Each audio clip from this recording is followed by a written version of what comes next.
Welcome to the Digital Hollywood Creative Masterclass. I'm glad that you could join us this time. It's much more intimate. It's virtual.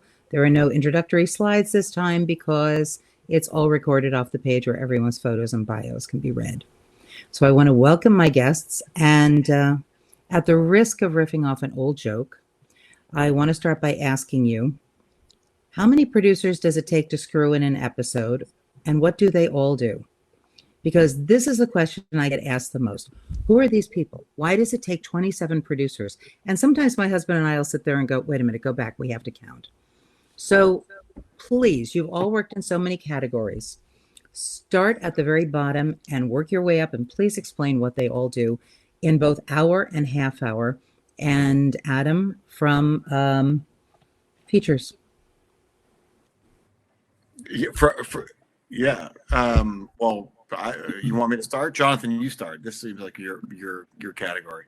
I'm sure we all have something to say about it, but yeah, I think it is. I talked to a lot of students coming out of the college I went to who have this. I want to be a producer, and I always have to say, well, let's unpack what that is exactly, because there's so many different types of producers, and everybody sees the producer credit. You know, the produced by credit on a TV show is the producer who was actually doing the producing of the work in terms of line production and managing the schedules and the budgets and dealing with all the department heads and paying the bills. That's the real sort of hands-on producer. But then, you know, as you go up the line, you know, you see producer and consulting producer and supervising producer and co-executive producer. Basically, usually those are writers, and they're ways of just sort of delineating pay grade and experience of writers. But they actually do real producing, especially as you get more experience as a writer. You become, you know, especially in half hours, it's your responsibility to shepherd your show, go to the production meetings, go to be on stage when it's being shot, especially in a comedy. That's very important. You sometimes have a role in editing it, although generally that falls onto the showrunner or kind of upper level person to be the person in editing. But sometimes the showrunners will have a producer and above make a pass on an episode in editing with the editor. And then you get into the really slow thing where the executive producers, a lot of times there's a lot of non-writing executive producers. Those can be managers of major talent on the show. For example, on Blackish, Lawrence Fishburne is an executive producer. He's obviously Lawrence Fishburne. Anthony Anderson's an executive producer. Kenya Barris, Tracy Ellis Ross, and Anthony Anderson's manager is Brian Dobbins. He is an executive producer. Helen Sugland, who is Lawrence's manager and business partner in his film company, is an executive producer. And then there's some writers who are EPs. So it has, you know, that's just the tip of the iceberg in terms of the number of producers that can be on a show. Sometimes a director who's on the show from the beginning, especially in ours, I think Mark can speak to this more, will be have a producer credit at least, and sometimes even an executive producer like Tommy Schlamme on West Wing, all those shows of Aaron Sorkins and John Wells and stuff. Adam, since we're talking about managers or producers, when you're a producer on a show, what is your role? Well, for television and film, they kind of mean different things. Jonathan kind of hit on it a little bit, depending on what level of involvement they have from the outset in the TV space and the film space. Look, for me, I think everybody looks at their role a little bit differently, but for me personally, when I'm producing projects, you know, first of all, I always find what I like to say are producers who are better at this than I am. So I think that's the first order of business, is partnering with great people who, when I say that, you know, the job, especially on the film side of the producer, seems like it would be just the person who shows up on set and renders full in time producing services. And that is absolutely vital.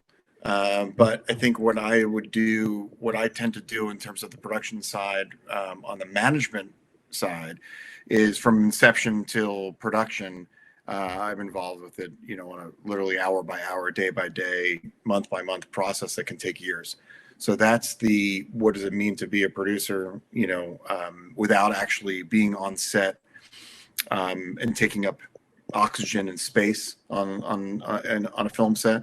You know, it is your value add is in the lead up to, and then you start dealing in the post and the editing phase, and you're in the marketing, the launch, the press, all those sort of coordinated efforts that producers should be doing. So yeah, but everyone does. There are varying degrees, and just like as Jonathan was saying, there in television there are multiples of producers at varying levels and degrees of responsibility. Film side, same experience. There are executive producers, there are producers, there are co and associate, and those producers can range from directors, producing partners, actor producing partners, just non-writing producers as well, but also varying degrees and jobs to do.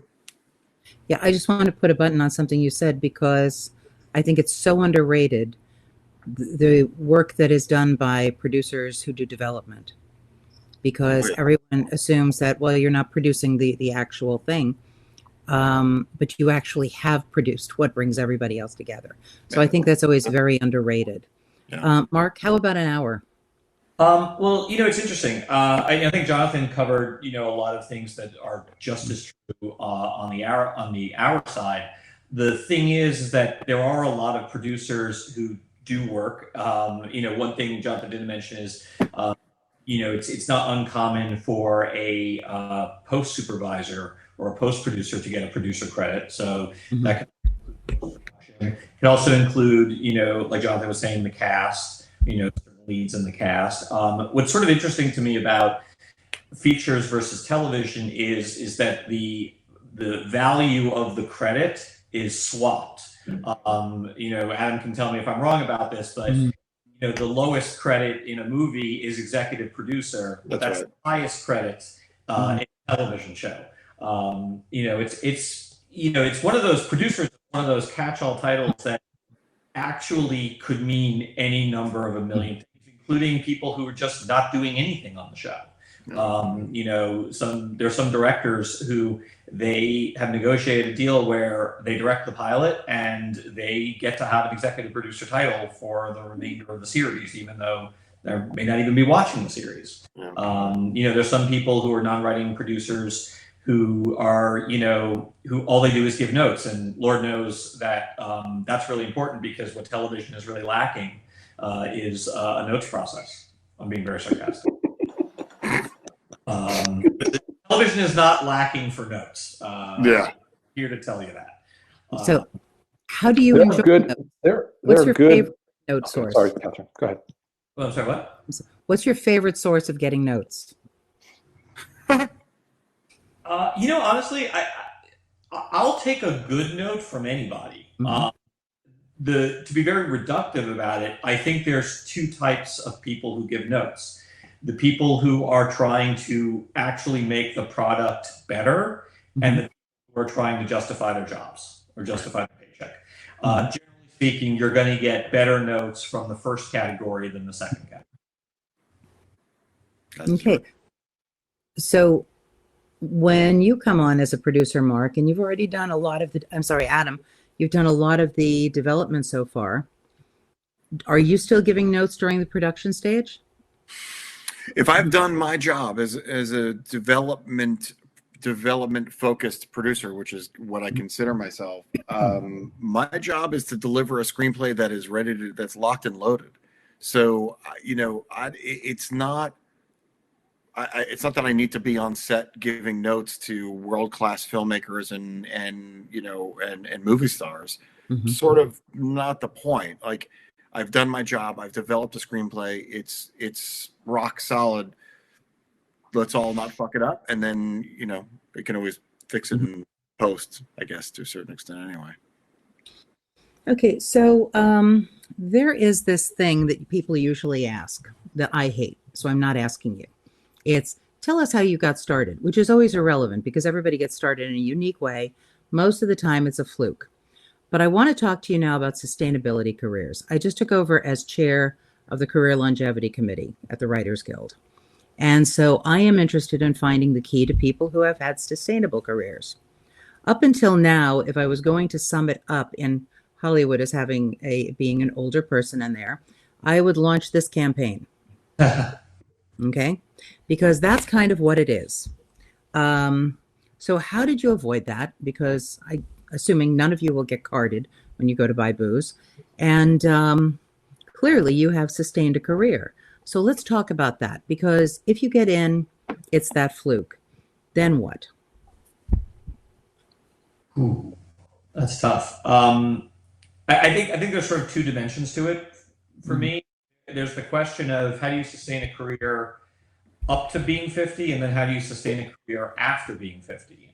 They're really, those are sort of two different questions. Up to 50, I think, it's really, I think it's about creating a reputation that of someone who people want to be in business with. And part of that reputation is how you conduct yourself professionally. Part of that reputation is the quality of your work. Part of that reputation is the quality of the projects that you've chosen.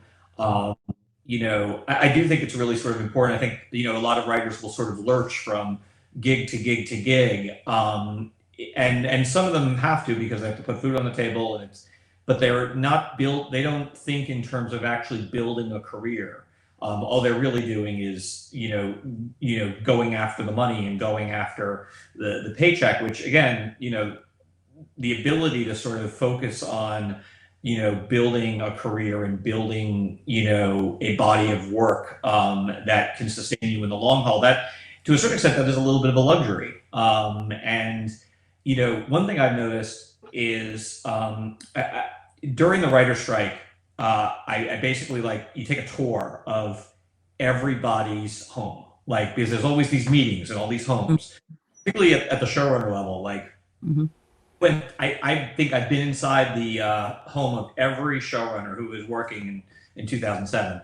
And the thing that sort of shocked me was the number of writers who live well past their means. And not to digress too much, but if you are living well past your means, you are not going to be in a position to make the right choices to create a body of work and a sustainable career. That's just common sense. But a lot of writers don't possess common sense. They don't manage their careers correctly. I think a lot of writers forget the fact that they're like, oh, it's my manager, it's my agent, it's my lawyer. It's like, no, you are the CEO of your own career. And the writers who don't take responsibility for their own career they do so at their peril. At the risk of offending Adam, my sister-in-law used to be a manager, and she said representatives only care 10%. And I know. Right to the heart. Here's the note behind the note, which is, at the end of the day, the person most responsible for your career has got to be yourself. That's right. You've got to, you have to be the one making the decisions, and you have to be smart about it. Sorry, I talked on too long. No, this is wonderful. And I feel like I should note that I met you at your house. Yes. So that was kind of way to meet you. By the way, I'm living within my means. And you're doing it eloquently. Listen, back in the 90s, I was on the board of directors of the Guild, and I decided anybody who had kids the same age as my kids was going to come to my house for Easter egg hunts and all kinds of different parties. And we got to know each other and network. And then the kids, of course, get to high school and they're like, this is so not cool. Don't count me in. And that kind of goes away. But there's something about being in a person's house and being able to say, is this somebody that I could work with for 2 years? Is this somebody that, if it wasn't about the industry, I mean, if you were a golfing pro, would I still want to know you? And there's a lot of that gets missed that I think is going to come back now that we're on the virtual rooms. Mm-hmm. Yeah. I hope the virtual rooms don't become the new normal. Yeah. I don't think, I think they're fine as a short-term solution to our hopefully short-term problem. Mm-hmm. And I'd even be okay with, going to virtual rooms 2 out of the 5 days of the working week. Mm-hmm. out in the amount of time we're all in our cars. But I don't think you can. I don't think you can virtually substitute the connectivity you get and the energy you get from being in rooms with other writers. No. Yeah. I'm hearing that from I'm hearing that from a lot of writers who are working in Zoom rooms right now, that it's flawed. It's flawed. There's nothing. I mean, I've only been on 1 hour long, which is a kind of comedic hour long show, but it's a magical thing, the room energy when it gets going, and the vibe in it, and what can transpire. And it's, the Zoom is close, and I've done a couple of Zooms now with some bigger, with a bunch of people working on something.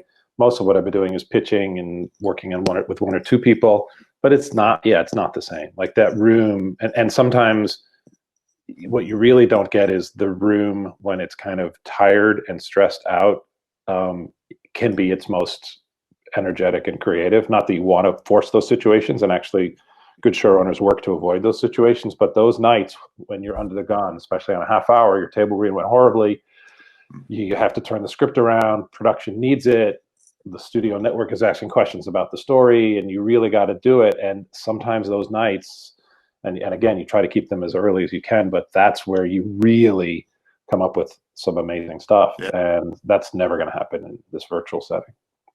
Yeah.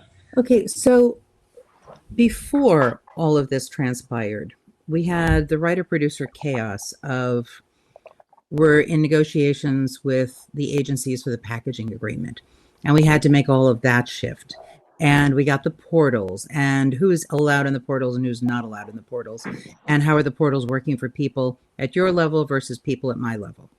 And then we may be going out on strike because the producers are very astutely, in a strategic way, not going to let us roll over a year and get out of sequence for padding bargaining. And also it puts us on line for, are you going to go out on strike now, or are you going to take what we give you to everybody else?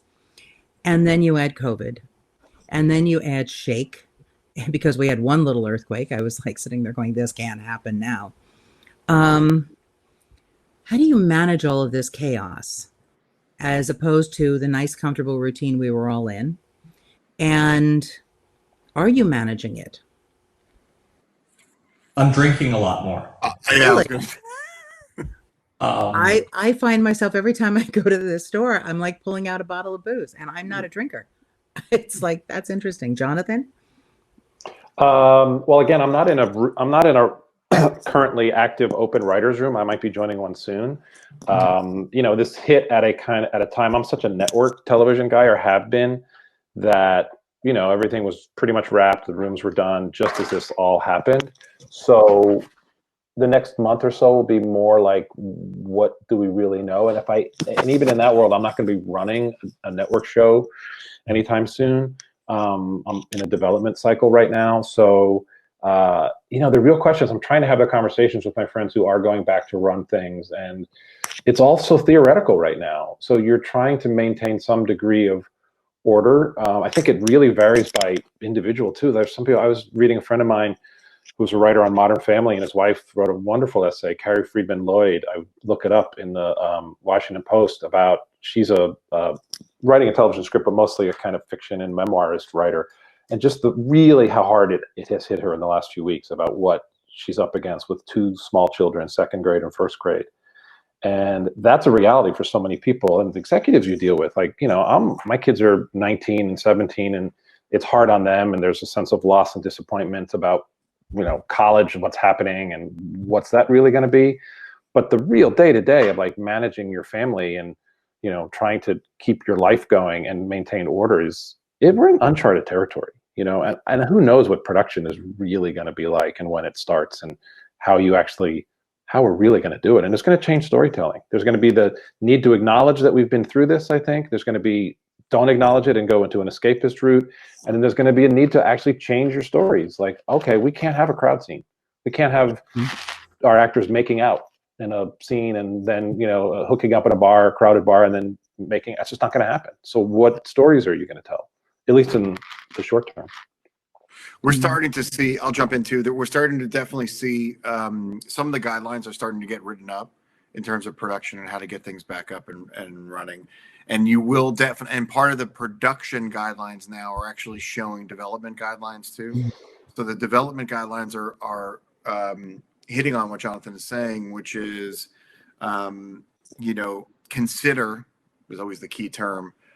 Consider not having more than 2 actors in a scene. Consider this. So there's going to be convergence between production and development. But Catherine, to go back to it, like everybody's in this. Yeah, we are in uncharted territory, obviously. But you always have to look at sort of where is the hope, what is the sort of the next phase, and it's not necessarily, I think, for what we do, looking at just the short term. There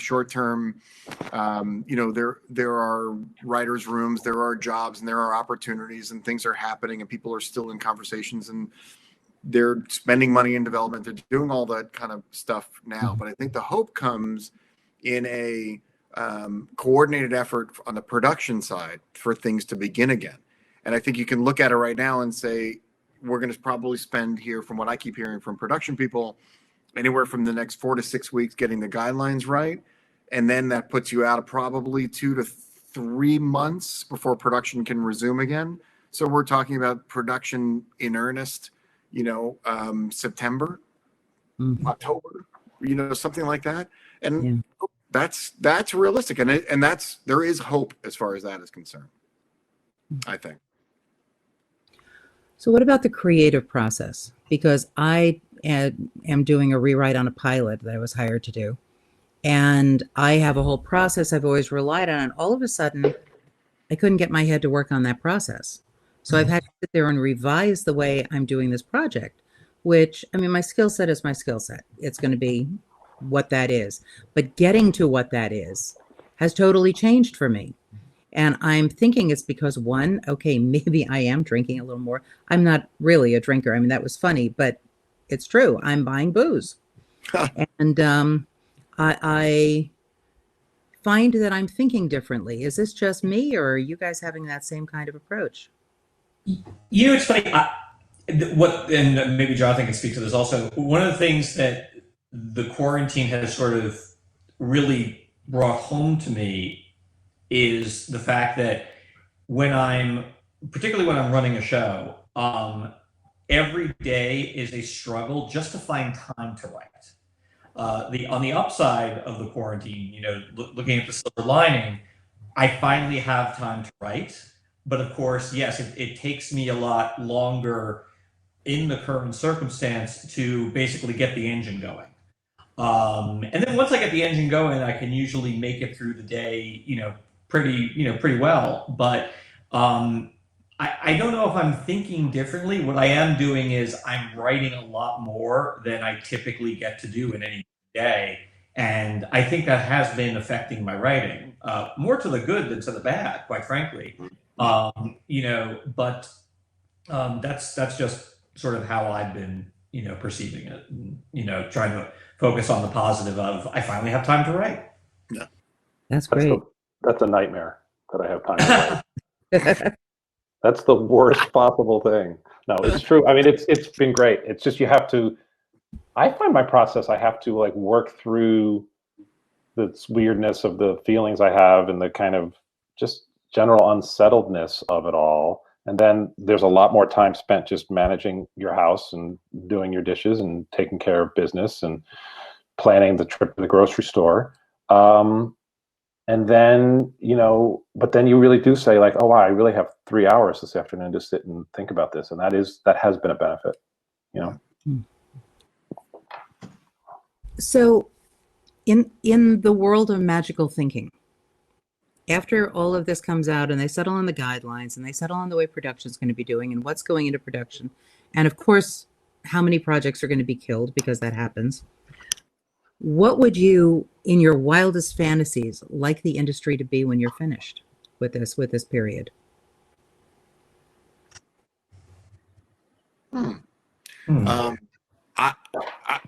I will say, and it's super cynical to say this, but I'd like to see the industry um, weed out some weeds. Okay. That's the cynical side of it.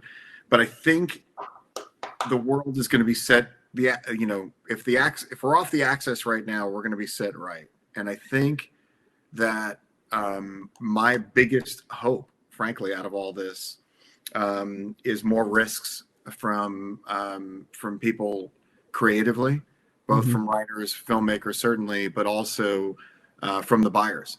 And I think we've entered this phase, and I've been talking about this for a long time, that it started this year, this creative rainbow that we're in right now, in terms of the streamers and the needs. Mhm. I want that to continue to grow. I want the demand to be so significant that it allows great stories to continue to be told. Hopefully, original stuff. I'm a huge advocate for original voices and original ideas. To me, that's my great thing. My great wish would be for that original stories to be really ramping up. Nice. Jonathan, how about you?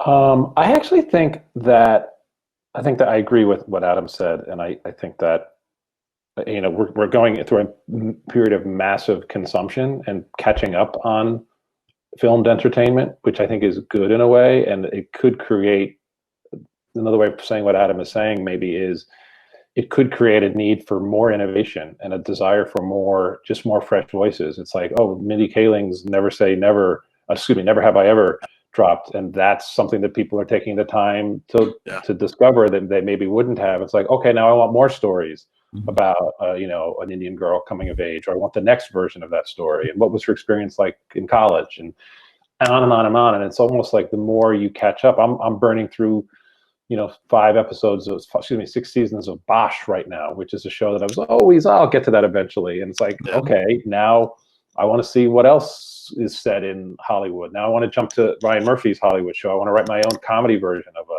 of a Hollywood, set cop drama or cop story. So I think that it can fuel innovation, partly because we're consuming a lot, which is good. And then I think the other thing that I actually think could come out of it is some humility. And maybe some modesty in terms of how we do things. Like I think the Zoom thing, I don't want this to replace rooms, but if this could replace some meetings and having to walk over to the network and literally take 15 minutes out of my day to take a walk. Well, first of all, you should enjoy taking the walk, but getting in my car and driving on a lot to go to some dumb meeting, maybe that's better. And maybe the air is a little cleaner if there's just that net number of miles. And you see that, of course, there's ripple effects to that. There's people who need you to drive your cars, and buildings that need to be filled with people. But it's a big article today in the New York Times about how it's going to reshape the business districts of New York City, because there's companies are saying we just don't need all these people to come into the city. That's a downside, but it also, maybe there's a modification and an adaptation that we as humans can do that will be a positive.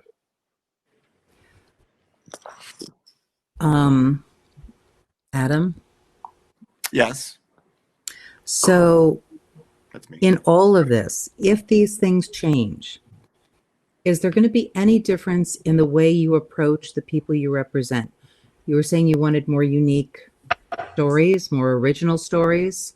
Are you going to start? You have a really solid client list. I mean, I go down your IMDb Pro and it's like, wow, wow, wow, wow. Are you going to start looking for those people who may not have made it to that level, who might have the unique stories? Well, I'm literally that not is to put you up, but I mean, in general. It's fine. I mean, the quest of anybody who does what I do is to find the unfindable. That's what I do professionally. I find the ones that no one's ever heard of, not just the ones that you have heard of. So yeah, that doesn't stop. My company is now built around that attitude. And I say this to writers all the time that are in the early stage of their career, or at a stage of their career when they're looking for help and representation and things like that, which is, you have to remember that on the representation side, we need you. That's the whole basis of what this is about. We need to find the new voices and the new storytellers, one way or another. And look, Catherine, it goes back to what you're saying about, you know, the over 50 crowd or whatever it is. Like, and I think you and I have even talked about this in the past. I understand your theory about what happens when you're, you know, when you get to a certain age point.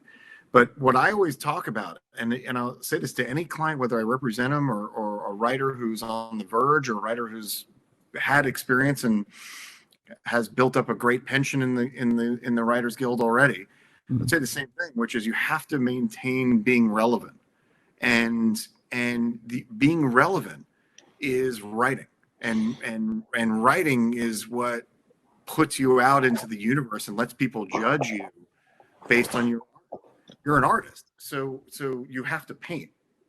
Otherwise, you're just talking about painting, you know, and then you're an art critic, you know. So you're you know what I'm saying? Like, that's the whole thing. The key word is maintaining relevancy, and generating material. So will I change with clients? Will I continue the client platform? That what I do for writers, that continues to unfold. The quest for every writer is, what am I generating on an annual basis? I would say the same thing for people who are looking to break in. What are you generating on an annual basis? When I see you a year from now at the Digital Hollywood Conference, you know, in person, don't say, you read my script last year, and you didn't want to engage, but I did a rewrite and I'm going to send it to you again. No, that's not how you do it. You need new material. That's relevancy. That constant generation of story. Mark, since you applauded that silently. Thank you, Adam, for saying that, because, you know, I'm constantly amazed at the number of writers, whether they are on the verge or they've been in the industry for you know, decades. The number of writers who simply don't write astonishes me. I know. Like, if I go a couple of days without writing, I turn into another person, and it's not a very pleasant person. You know, and I'm kind of astonished by the number of writers who simply don't do the act of writing. And you're absolutely right. You've got to, you know, that is the way you stay relevant. You know, because the truth of the matter is that I think, you know, when you do get past the age of 50, one of the challenges you know, that we face is, that all artists face, is how do you stay, you know, how do you keep your voice relevant but also current?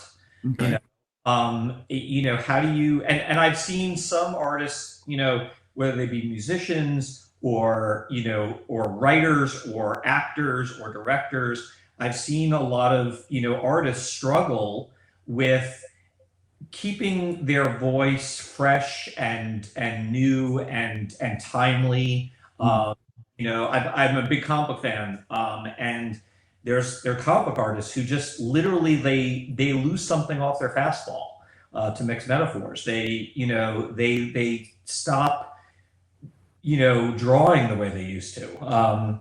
You know, I think there are some writers who really struggle with, you know, writing dialogue that feels current and of a particular, you know, time and era, which has to be present. But my thing, let me just say this though. I mean, the thing about our industry, or, you know, you're an artist, you know, but it's hard to make the argument about not being relevant when literally we are.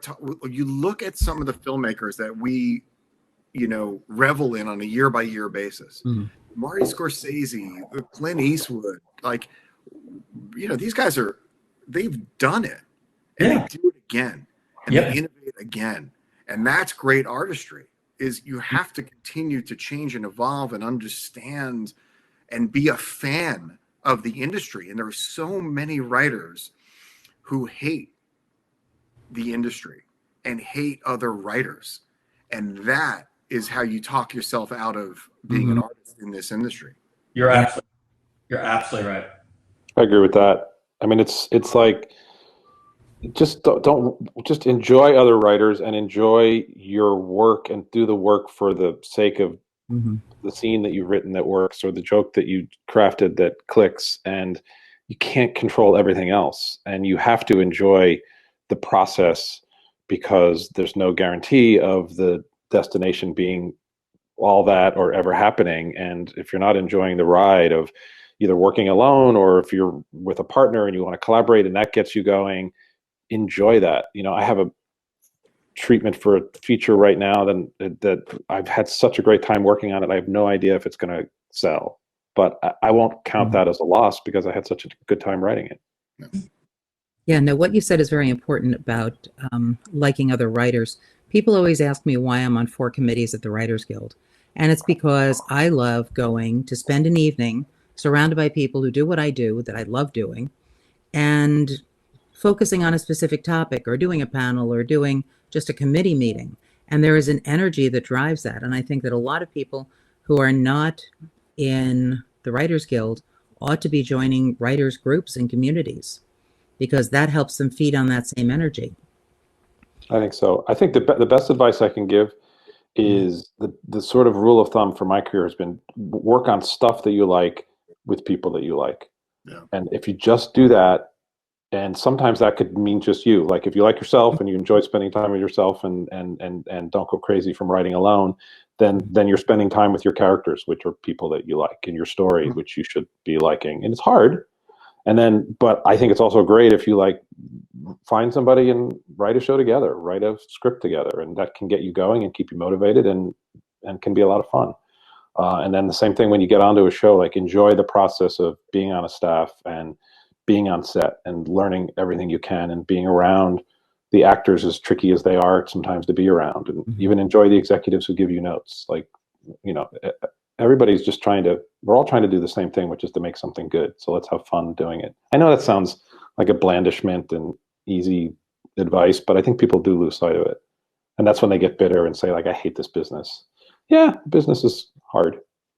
It's a hard business, but it's definitely a hard business. I'm always like, look, this is the NFL. But you do have to enjoy, what you do, and you have to enjoy the medium that you happen to work in. Otherwise, why are you doing it? Go get a real job.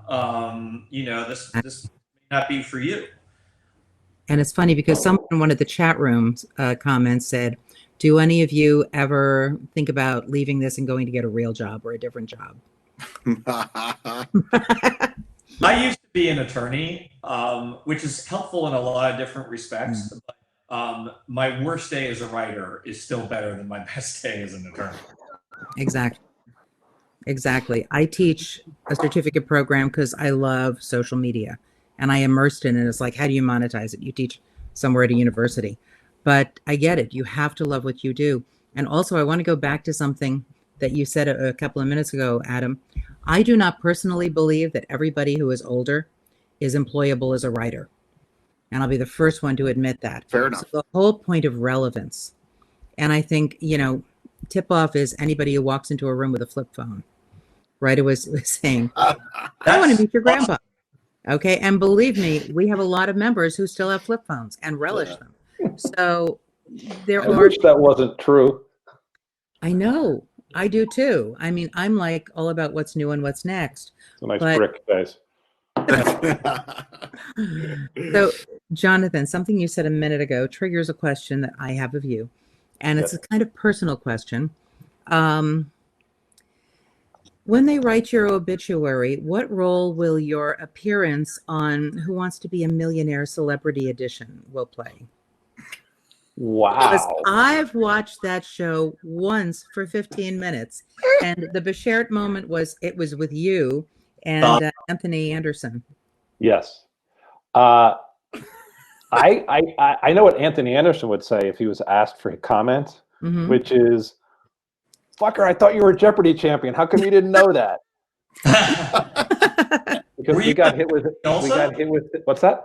Were you on Jeopardy also? I was on Jeopardy and won a bunch of money a long time ago. In '95. I did very, very well on Jeopardy. Before I was starting out as a writer in New York, and I had done stand up for years. But I was just at the beginning of my career, and it was hugely helpful financially. And I worked really hard and studied as much as I could, like watched the show and then read all the,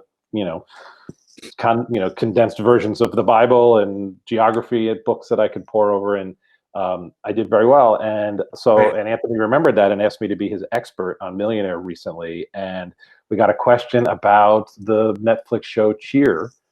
And I had not seen it and he hadn't seen it. And we didn't hit it. So he walked out with $32,000 for his charity, which he had been on 5 years ago and won $250,000. So he, of course, is like, why did I bring this guy? So, and Anthony, that's Anthony's personality anyway. He's very blustery and in a hilarious, loving way. So he was pissed. Fantastic. Which leads me into the question of, as a writer producer, what is your relationship with the talent and the other producers, the creator of the show? You're the showrunner, you have a creator of a show. What is that balance? Are there fine lines you have to walk? And how do you approach it? Is there a one size fits all, or is it different things about different people? Are you asking me? Yes. Okay.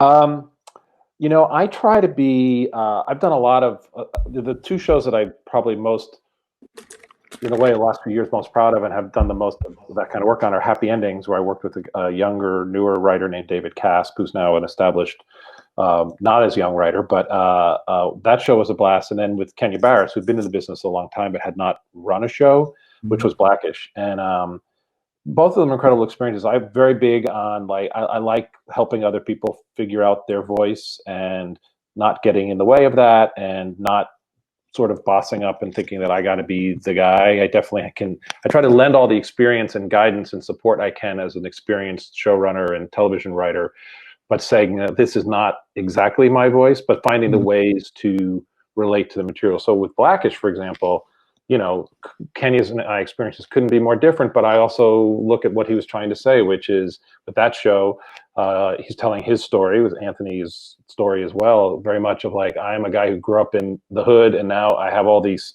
means and success and I have these kids and I don't recognize them on some level. And they don't get me and they don't get the struggle that I went through to get here. And is it a be careful on some level, just a be careful what you wish for story in its essence. And I was able to relate to that from, I grew up with no money and my kids now, I've done okay. And so they have a totally different upbringing than I do. And do they understand what I went through and the values that I have? And you worry about that, you think about that. So I related to the material through that. I related to it through, all the other ways that he had kind of just family life and father-son dynamics and things like that I saw in it. So you find the avenues to be creatively fill it up too, and then just structurally you try to be like, okay, this is what the network's going to say, this is how we react to that. Okay, I'm going to fix this cut, I'm going to take that off your plate so you can be in the room writing a story, but I'll spend the 7 hours we need to spend in editing to fix this episode. And I don't think you want to commit to that arc for this character that early in the season, because it's going to you're going to consume your oxygen too quickly and stuff like that you can kind of provide. So what about you, Mark? Well, when I showrun someone else's show, I always say my job is really simple, and it is to make myself irrelevant as fast as possible. I'm the training wheels. My job is to basically get the show and the creator to a place where the creator can run the show, because I think the creator should be running the show. And I can't teach writing, you can't teach talent, but I absolutely teach show running. I don't think show running is rocket science by any stretch of the imagination. I think it's a very teachable skill. In my perfect world, I come onto a show and I'm off of it, as soon as humanly possible. For one thing, also, it's like, generally speaking, I want to be developing my own material. I want to be running my own show, my own writing. So it's a little selfish too, making. Adam, how do you interact with other producers who come on and say, well, yeah, you delivered this great script and now I want to make some changes.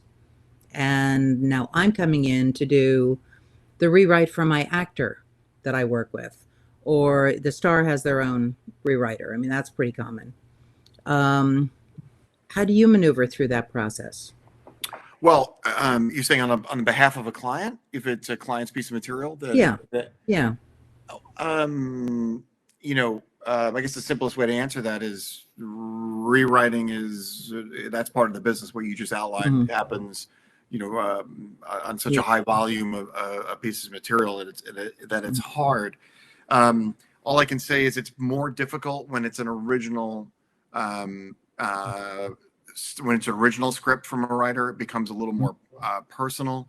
When it's a job or a gig for a studio or even television, and you get rewritten, like, it's okay, it happens.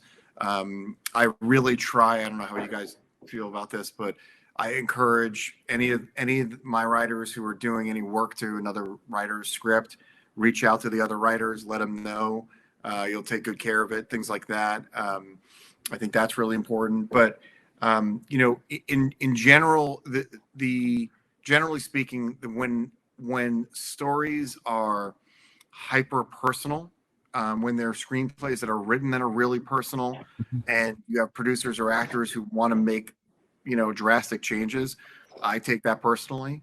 So I will defend till the end that it's not tampered with, and do whatever it is that I can do to contain it.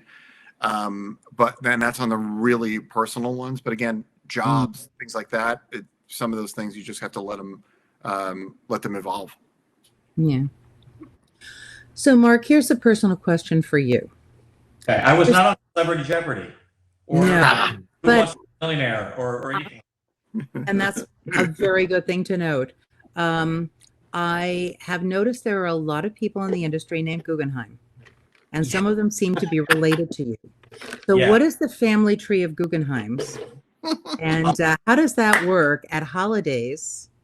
And, I'll tell you, first of all, there's not as many of my family members working in the industry as the proliferation of Guggenheim names would suggest. I have two brothers who are in the industry. Adam represents one of them.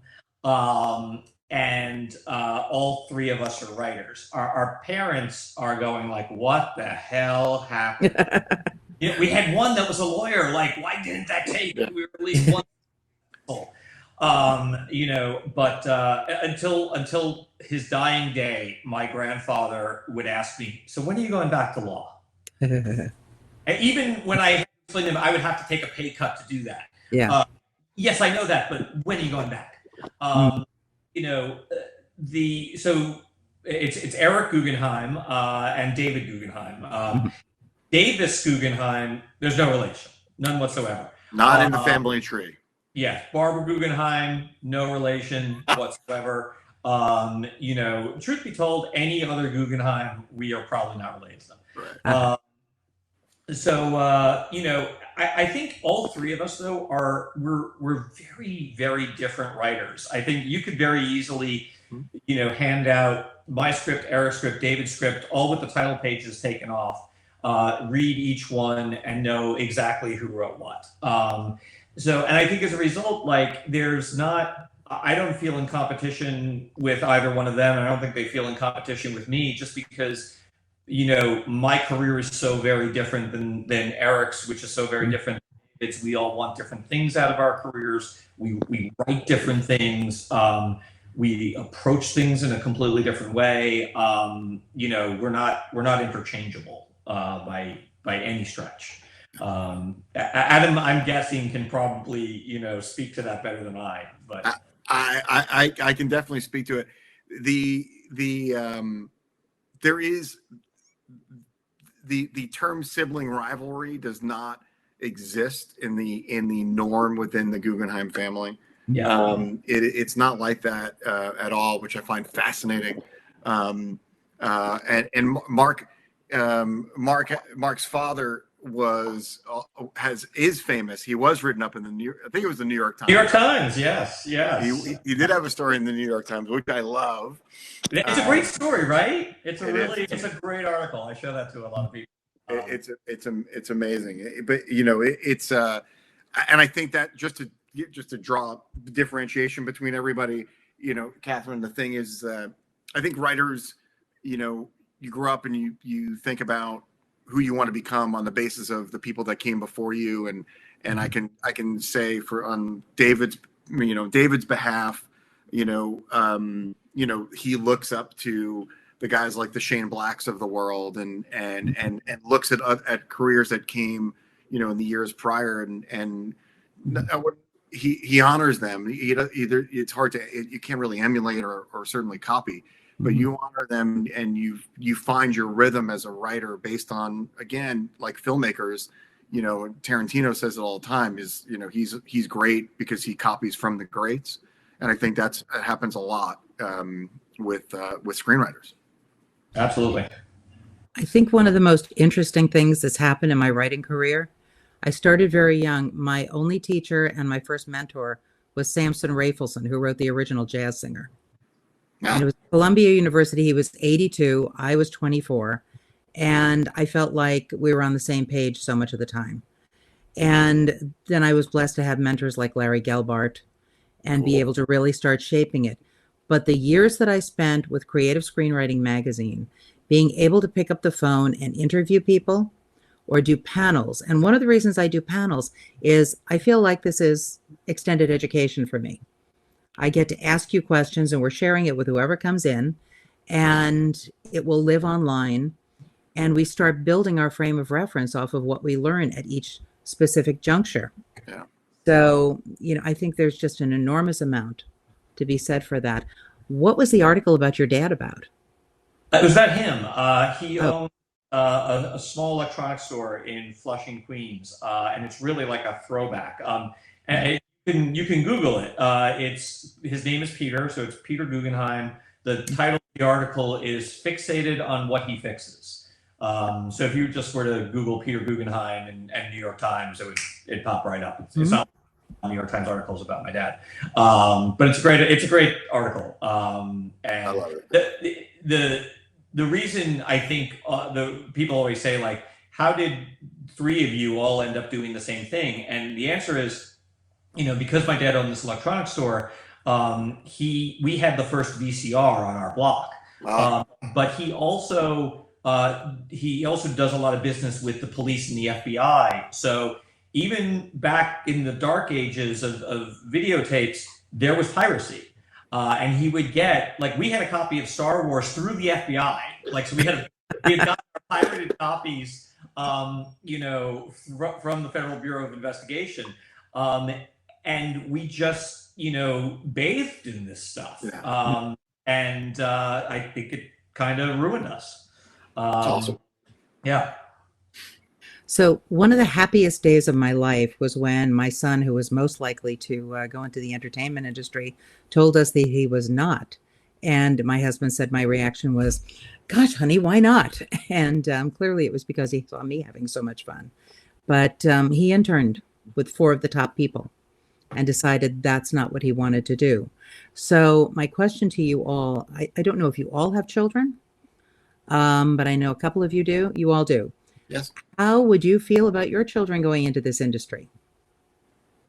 My kids have been talking about it, and the answer is I want them to be happy. So if industry is what will make them happy, great. I don't think there's anything sort of inherently good or inherently bad about the entertainment. A lot of it is you make of the experience what you put into it, and and you're responsible for your own career, and you're also in many ways responsible for your own happiness. So if they want to, I wouldn't turn them away. I would discourage them from becoming attorneys. Good move. What about you, Jonathan? My son, I think, could get into the business. He has an interest in filmmaking and music and editing and things like that. I could see him as a kind of hands-on guy. He's a pretty good writer. My daughter is very interested in it. And what has been really gratifying in the last year or two is she's sort of embracing, she really loved acting, but I love that she's starting to do, and this would be advice I would give to people who might be watching this panel, do it all, and she's really embracing that. She's in a sketch comedy group, and she's directing, and she's writing, and she's performing, and it isn't just, to me, and I think actors are magical, and just they do something so wonderful that I could never do it, really. And so I think they're the key to everything that's great, not everything, but so much of what's great in what we do.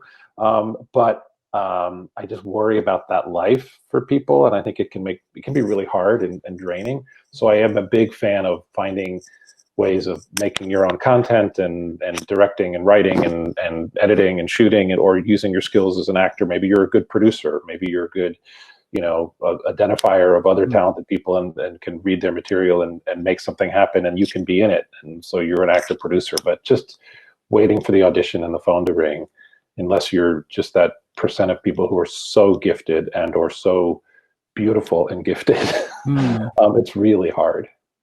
So one of the most aspirational careers for Gen Z is YouTube influencer. And I spend a ton of time over at YouTube Space LA. It's like my Cheers. I just go there. I feel like, come in. We welcome you. It's a whole new world, because they have creative control, and they know it, and they own copyright, and they know it. And it was Harley from Epic Mealtime at one of these award shows, the Streamies, who grabbed the mic away from someone else and said, "Forget everything else you've heard. Everybody who's touched this mic tonight is a millionaire." And I thought that was so incredibly telling, because it's a different way of entering the biz outside of us of, "Please, sir, would you read my script?" Adam, how about you and your kids? I'm in a little different bracket right now. My little girl's 3.5, so at this point she just wants to be Moana, and I encourage her to be Moana if that's what she wants to do. I'm focusing on grammar at this point. Are you homeschooling? Oh yeah. Homeschooling is Disney Plus. Here's how you press play. I always felt like having every possible cable channel. My kids would opt for history and science, and they did. And they all wound up going into something much more reliable than entertainment, art and design. Okay. So there you go. If you always have art supplies on your table, someone will sooner or later use them. You're good. So what is your hope and dream for your future? I think it was Jonathan, you said you wanted to do more development. Well, short term, I'm doing more development right now. Like I am, definitely a guy, and it's a wonderful position to be in. It's like, oh, would you consider running this show? Would you consider supervising this other writer? And I like supervising other writers from a development stage, not just coming in and running a show that's already been picked up, but actually working with a writer who maybe hasn't developed before, and sort of, godfathering it and being involved potentially as a showrunner if the show goes. Yeah, I'd like to have my own show on. But again, I try to keep it basic and simple. Like, I just want to work on stuff that I like with people that I like, and keep doing that until they tell me that I can't do it anymore. And sometimes maybe that thing would be a big hit, and maybe that thing would just be a show that I'm really proud of, but I can't control that end of it that much. So it's sort of a modest, simplistic thing, but I really value like working with. Sometimes I like to go like, if I see somebody's name flash on my phone, do I want to pick it up, or do I want to go, shit, I gotta be ready to talk to that person? And the more people I can have in my life that I'm excited to pick up the phone and talk to them, and that doesn't mean those are easy people to talk to, or that isn't going to be a challenging, somewhat stressful conversation, but as long as it's exciting and productive, that's who I like to hear from. So surrounding myself with people that I'm like, oh, good, what's she want to talk about? Let's see what's up. That's great. Mark? Good question. It's funny. I right before the pandemic hit, a show I was working on for 8 years ended. So it was like the end of like a major chapter in my career, and I was trying to figure out, okay, what do I want the next step to be? And I had my first experience directing, and really really enjoyed it. So I would hope that whatever the next chapter for me is, it includes directing. Apart from that, I agree with Jonathan. Like, working on stuff that I like with people I like is really the main thing for me. Quality of project and quality of life are really really important to me, especially at this point in my life. Um, I'll be 50 in September, and life literally does get too short for certain things. Um, but I don't have a great answer to that question because I've basically been trying to figure that out right before the quarantine hit. Okay. Adam? Yeah, for me, it's the continuation of telling a lot of great stories in new formats, embracing new technologies, but finding great voice and new voices and telling the stories that we know in different ways.